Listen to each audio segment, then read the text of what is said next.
Hello and welcome back to Wee Woolly Wonderfuls. Last time we left you finishing the head up to the very last row, so that's where we're going to take it from now. This is the head stuffed with our marker still in position, and you can see the head rises just here. This is where we did the increases, and the bottom is much more flat. It's stuffed, so wiggle it around, make sure it's all nice and smooth. We've put the last bit of stuffing in that we want. And we're going to do the last row, row 22, which is decrease times 6.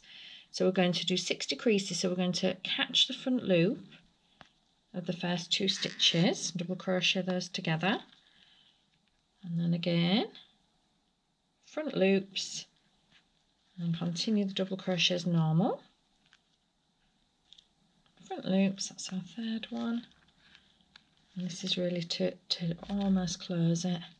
Just double check if you want any more stuffing in before I get into this last few stitches. So we're going to do these last ones, and then I'm going to show you how to do a nice finish off so it's nice and neat. Last one. Okay, so let's remove our stitch marker now that we've finished. Leave a bit of a length. We don't need much at all because we'll be sewing the head on with the length that we left at the top of the neck. So we've just left a small length. We're going to pop that through the hole like we did before. Give it a nice secure finish. We're going to thread our needle to get a nice blunt-ended one in the kit. And then the pattern says to sew through the back loop of each of the last 6 stitches. So all we're going to do for that is we'll go to the next stitch. Look, we're just going to grab that loop and that one, get either 1 or 2 or 3 on your needle, whatever you feel comfortable with. Pull it tight, and then we've got another couple to do. You might not be able to get in the whole full 6. I think about 5 is as much as I've done there, look, and then we're closed. Pull it tight so it's nice and closed, so there's no hole. And then to finish it, what we're going to do is go through the middle, push it through a little gap, but the gap is easiest to use. Pull it through quite tight, so we're pulling the back of Aimee's head flat.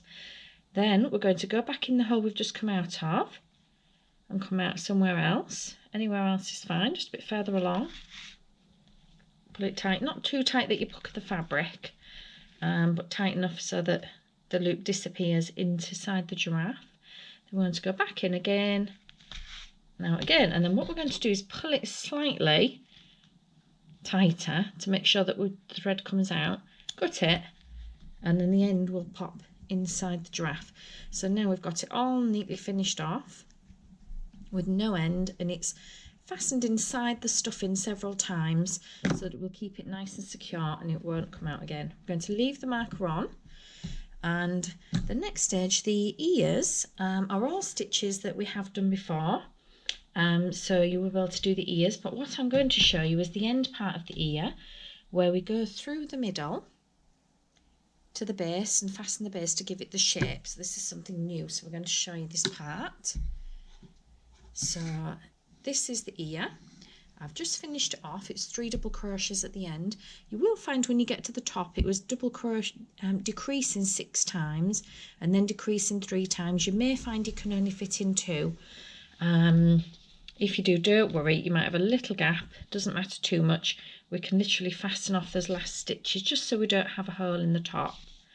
So maybe just stitch those together, pop them through just like we just did. So it's finished off. That is the tip of the ear, and what we're going to do is put the needle back through, and we're literally popping the needle all the way through to come out of the base, which was the magic circle where we started. Let's have a look. So we're going to go right the way through. Oops, a bit fiddly because it wants to come out halfway. Pull it through the other end. Now don't pull it so tight that your tip disappears inside. Pull it back up. We want a nice high tip for her. And then we're going to fold it flat at the base, and we're just going to do a couple of stitches just to secure. So going from one side to the other, probably about 2 rounds high. Pull it quite tight a couple of times, and then put your thread through so that it comes out at the bottom of the ear, because that's where we'll be sewing it on when we sew it to her head. And that just gives that shape, so it's a nice ear shape. That's the tip, and we'll be sewing the bottom on. We'll leave that thread attached. So we've got that to sew it on when we sew together. And the next part I'm going to show, which is a little bit different, is the tail. Now the tail is quite fiddly because you're doing a magic circle with 4 stitches and then keeping 4 all the way around. So you will find it's quite tight going all the way around. Be careful that you don't accidentally increase and end up with 5 or 6, because you'll end up with a tail that comes out like this. So just take your time with it. You will find you're pulling it round quite a lot of the time to keep 4, keep counting them all the time. But when you've done it, you will end up with a little tube like this. And then it says to add the darker colours. We're going to take the second colour. We'll just cut a length, probably about 40 centimetres. Probably doesn't need to be quite that long, but we'll do it. And we're going to pull it so that it's double length, like so. So we're just threading our needle. Pull it so it's about the same length, if you can see there. And then in the magic circle, the thread will be at the end that we're sewing it onto Aimee's bottom. And the magic circle where you started, the other end, this is where we're going to sew our thread. So we're going to go just right through the end, pull it, but don't pull it right through. We're just going to pull it so we've got a length. And then we're going to go back through the same hole again. And we're going to then go through that loop, and that's going to put a knot in it, tighten it to make it nice and secure. So we're going to end up with that. So I'm going to cut that here, and then we're going to do that again, exactly the same. So we've got a double threaded thread, and we're going to go right back, right through the end again, like so. Stop with a little bit of length, like that, and then we're going to go back through the same area again. But don't forget to go through the loops. You're going to put your needle through both the loops, and it just creates a knot in the end. That's all we're doing there. And then we're going to cut it off. I'll just do that twice, but if you'd like to add more and you want a bushier tail on your giraffe, then feel free to do that. And it actually says to cut the threads at around 3 centimetres. So we're just going to do that approximately so they're all the same length. Feel free to do it longer or shorter. And then we're going to use our needle to tease that out. So we're just undoing our threads. Just do it on each one. So we're just going to undo them. And what happens with that is it pulls it out and it just gives it a curly effect. And then when you've finished doing this, you may want to just trim them again so they're an even length. Oops, you might find an odd little bit pulls out, not to worry.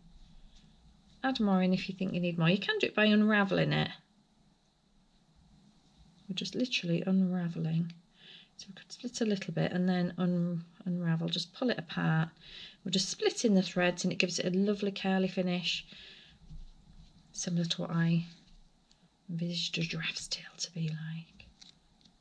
So I'll just pull that out.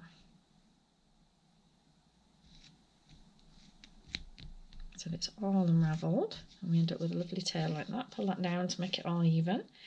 And I might just trim it a little bit just to make it nice and neat. And then we have Aimee's tail, which will be sewed onto the back of Aimee. So we'll pop that to one side. The ossicones, people may call them horns, officially they're ossicones. They're all stitches that you do know.